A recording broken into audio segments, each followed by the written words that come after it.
কামাখ্যা মাৰ শক্তি কিমান মই যোৱা বছৰতে গম পাইছোঁ, য'ত নেকি মোৰ এটা ডাঙৰ সপোন পূৰ্ণ হৈছিলে। মাৰ ওচৰত আপুনি আহোঁ বুলি কেতিয়াও আহিব নোৱাৰে, মায়ে মাতিলেহে আহিব পাৰিব। জীৱনত প্ৰথমবাৰ অম্বুবাচীত কামাখ্যা মাৰ ওচৰলৈ যাব ওলাইছোঁ। তাৰ আগতে আমাৰ ঘৰত থকা মাজনীক মাত লগাই লৈছোঁ, আৰু য'তেই কি নাযাওঁ কিয় মই মাক এবাৰ হ'লেও মাত লগাই নগ'লে মোৰ শান্তি নালাগে। সঁচাই মনটো আজি বহুত ভাল লাগি আছে। এনে মই গৈছোঁ যদিও অম্বুবাচীত আজিলৈকে গৈ পোৱা নাই কামাখ্যা মাৰ ওচৰলৈকে, আৰু আজি মোৰ জীৱনৰ প্ৰথমটো দিন হ'ব য'ত নেকি অম্বুবাচীত মাৰ ওচৰত যাব পাৰিম। ৰাতিপুৱা 10 বজাতে ওলাই আহিছোঁ ঘৰৰ পৰা, আৰু সেইদিনাখনেই আছিলে 23 জুন, অম্বুবাচীৰ দ্বিতীয় দিনা। যেতিয়া কামাখ্যা মাৰ কথা জনাইছোঁ, অম্বুবাচীৰ কথা জনাইছোঁ, তেতিয়াৰ পৰা মনটোত এটা খেলিমেলি লাগি আছিলে যে মই কিয় যাব নোৱাৰোঁ অম্বুবাচীত। ইমান দূৰ দূৰণিৰ পৰা ভক্তসকল আহে, মই যদি এবাৰ যাব পালোঁ হয়। আৰু আজি সঁচাকৈ সেই সপোনটো মোৰ দিঠক হ'ব গৈ আছে, আৰু এয়া পালোহি কামাখ্যা গেট। এতিয়াহে লাগিছে চিন্তা, ক'ত থওঁ ক'ত নথওঁ চেণ্ডেলযোৰা। মানুহবিলাকে তেনেকৈয়ে থৈ গৈছে, তথাপিতো মই আৰু দেখা পালোঁ চেণ্ডেল ৰখা মানুহ আছিলে, 10 টকা দি পিনে ধুনীয়াকৈ চেণ্ডেলযোৰা ৰাখি থৈ দিলোঁ। আৰু ইয়াতে গেটত ফটো মাৰি থাকোঁতে এগৰাকী আহি পিনে ধুনীয়াকৈ মোৰ লগত ফটো উঠিলে, ভিডিঅ' কৰিলে।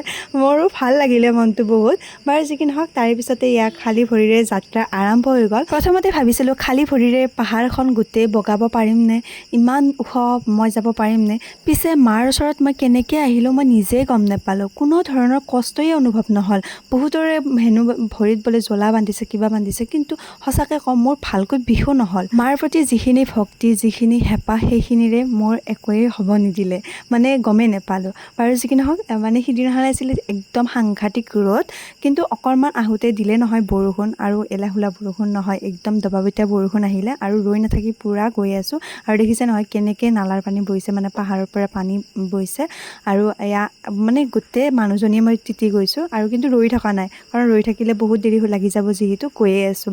আৰু এইখিনি দেখি পিনেহে বেছিকৈ বেয়া লাগিছে, পাহাৰ খহি অহা। বাৰু যি কি নহওক, আহি পাইছোঁহি, আৰু মন্দিৰটো বেছি সময় নাই। আৰু দেখিছে নহয় মানুহৰ মাজত কেনেকৈ ফচি আছোঁ।